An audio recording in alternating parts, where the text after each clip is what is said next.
Aircraft making a condensation trail is very similar in many ways to when you go outside on a cold day and exhale. You create a condensation trail. That little cloud is a condensation trail. Now, if you take a 2-mile walk on a cold day and you can turn around and you can see your condensation trail tracking all the way back for 2 miles. That's how crazy it is to think that what we're looking in the sky is actually condensation trails. The contrails, not the chemical, the contrails occur because of cold air, minus 30.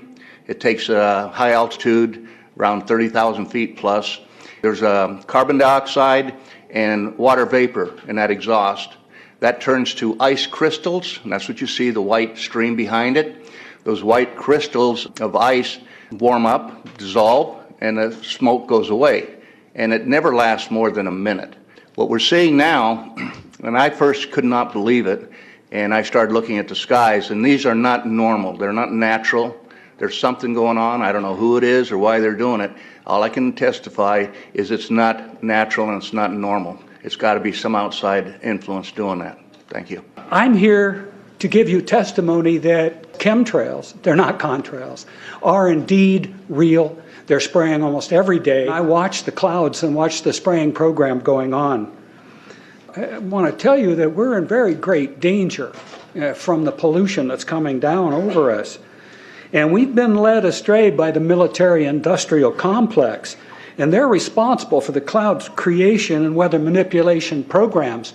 They're dark operations. That's why they're not out in the media. I look around and I see people are starting to look up and see this. Many times I've spoken about chemtrails, and I get this blank look on my face. What are you talking about? I'm saying, look up. As a pilot, before I fly, I look up. And so, boy, they're really out there working. When you look up at the sun and you see a white haze, that is aluminum floating in the air right now, and it's coming from the aircraft. There's a huge amount of aluminum being found because these sprays have aluminum, strontium, barium, manganese.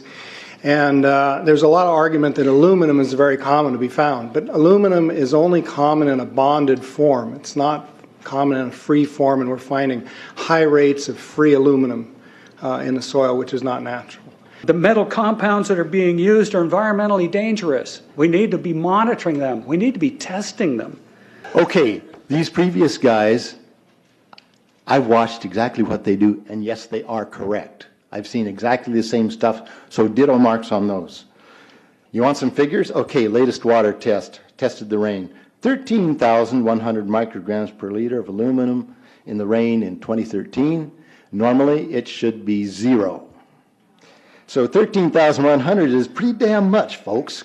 It used to be 0, then it was 100s in the 2000s. And then since 2010, it's into the 1,000s and the latest 13,100. In the snow on Mount Shasta, pristine Mount Shasta, 61,000 micrograms per liter, 4 times the amount that is found in the soil up there. Where in the hell is this stuff coming from if it's not coming from the soil? We have clouds in the sky we've never seen before. Almost every day I'm seeing clouds I've never seen before. And NASA has been even named a few of these new clouds.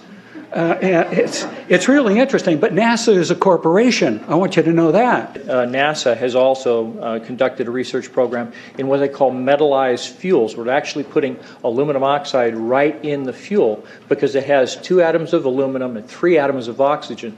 So during the combustion process, it releases all that oxygen and dramatically increases efficiency, but it leaves the aluminum in the air. We got things coming from sky down, and it's a huge, huge problem. Because as it comes down, what happens is a couple of things. Is that it actually is in our air, we breathe it. And as we breathe it, it's actually going to go up through our nostrils, into our brain, easiest access to our brain frontal lobe.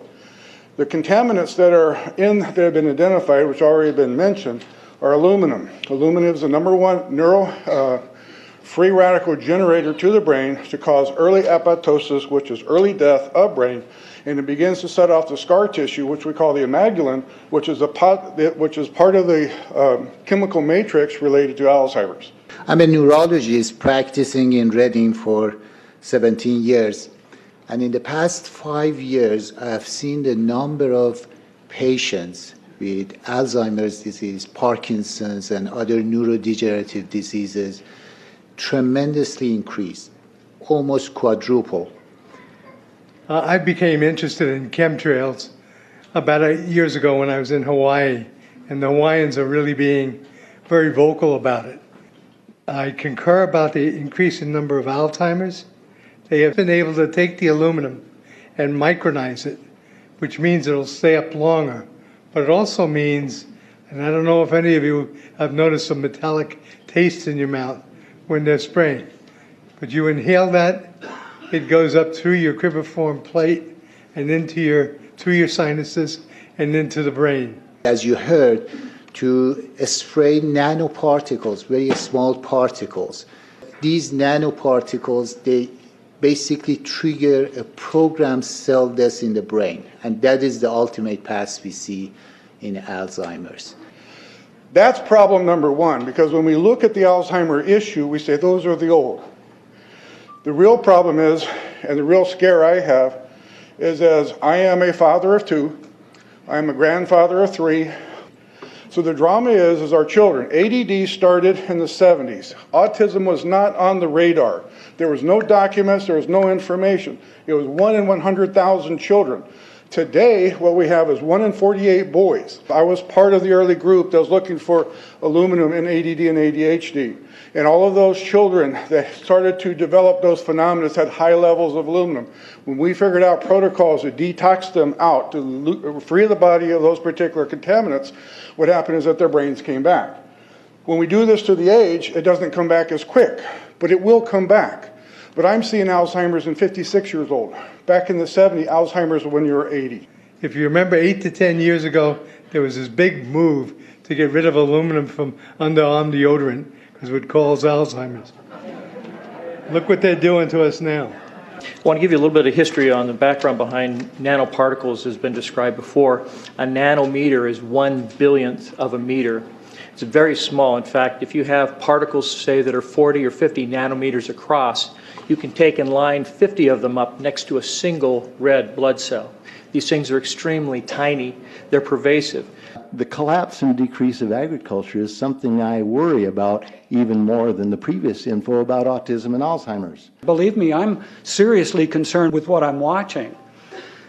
As a wildlife biologist, I've been watching the ecosystem collapse.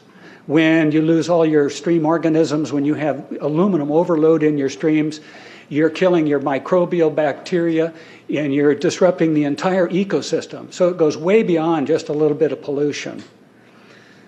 How did Monsanto know to create aluminum-resistant plants? I don't think I've heard anybody ask that question. Okay. Insects. I've done studies in Siskiyou County. They're at 20% of normal. The aquatic insects basically made a nosedive in 2006 to about 20% of normal. So far this year, I've sampled 200 trout stomachs. 98% of them are empty. So sorry about the trout fishing, fellows. The mayflies, stoneflies, dipterus, and caddisflies are damn near gone. The terrestrial sampling is down to about 20% of normal, except for pest species like ants. We're seeing a loss of the major bird species, and as the gentleman said, the ecosystem is unraveling, and Audubon's been telling you that for years. The materials that are going into the environment right now, aluminum oxide nanoparticles and barium nanoparticles, these just happen to be the same materials that they use in nanothermate explosives. And so when this stuff settles down out of the air into the environment, it is small enough to be absorbed through the root structure of the trees in the forest. And so when there's a forest fire, and there will be a forest fire, those fires burn dramatically hotter.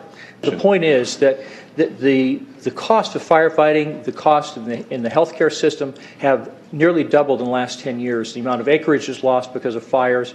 The impact on human health is dramatic. I personally tested water and aluminum, and I found aluminum had 47 times the normal expected amounts. Strontium had 10 to 20 times the amounts. Barium was 20 times. This is what the stuff looks like here. Collected, it looks, most people just think it's a cobweb, but I tested it. It has outrageous amounts of barium, strontium, and aluminum, but they destroy the sample, so I'm not letting this get away from me. You know, these tests are international.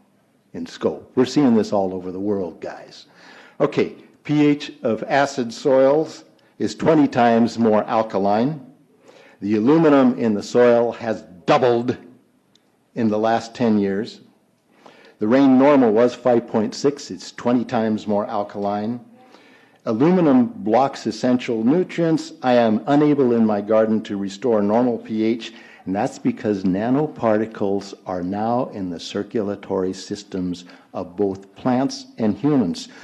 The Air Force conducted a study starting in 1993. It was called In Vitro Toxicity of Aluminum Nanoparticles in Rat Alveolar Macrophages. That's a real fancy way of saying testing the effect of aluminum nanoparticles on the white blood cells in the little air sacs in your lung, the alveoli. And what they found in this 8-year study was that these particles, when you're exposed to them long enough, it suppresses the ability of your white blood cells to defend you from airborne infections coming into your lungs. So it suppresses your immune system. But they also found that these same particles, once they get into your system, they can actually go through the barrier in each one of the cells. They get inside the cells, and these particles can actually suppress the ability of mitochondria, which are in the cells that help to gobble up toxins and things that would be harmful to the nucleus and the reproduction process of the cells in your body. These processes are suppressed, and so essentially by breathing this material in, your immune system is dramatically suppressed. I wrote to the federal government because Air Force wrote a book, and on the first page of the book they said, we're going to control the weather by the year 2025. I asked them, what are they doing spraying these chemicals on the public? I said, there's violation of United States Code 50 USC 1520, which prohibits the American government from experimenting on the U.S. citizens with chemical agents. I said that law also requires who's ever experimenting, when the federal government does it, that they have to report to Congress within 30 days. They wrote back, they said they don't know what I'm talking about. We have enough evidence that there's a spraying going all over the place. We were warned about the takeover of our freedoms by the military-industrial complex by both Eisenhower and Kennedy. They're gaining traction on us, folks. We are in trouble more than just a spraying program. All I can say is it's about time we get up in arms about this, because it is affecting our health. It's high time that we as citizens of this great country take action. Board of Supervisors in Suffolk County, New York, they outlawed geochemical engineering. Hawaii passed an ordinance prohibiting geochemical engineering. I urge you to bar geoengineering in Shasta County and pass an ordinance. At least ask some damn questions. What the hell is all this aluminum doing here? Why are the trees dying, fishes dying? Why is there Alzheimer and aluminum spiking? And why are these fibers on the ground here in Shasta County? Thank you. Thank you, Mr. Marmon. Today, the Shasta County Board of Supervisors has been the beneficiary of some sincere, passionate, and knowledgeable comments. And I thank you for those. I am in agreement with my colleagues about sending letters and a call for action, but I would hope that we could go a step further. I would like for us to send a copy of this video where all of you spoke today, all 2.5 or 3 hours of this testimony, to be sent to our senators and our U.S. representatives, and also our representatives in the state of California. We'll do that. Let them listen to the passion that came out of this meeting today. Thank you. You have the motion in front of you. I think it's understood. All in favor say aye. Aye. Any opposition? Motion passes unanimously.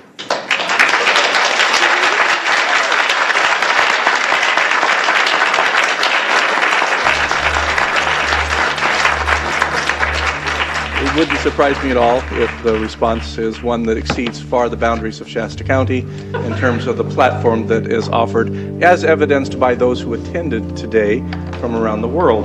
That's very impressive.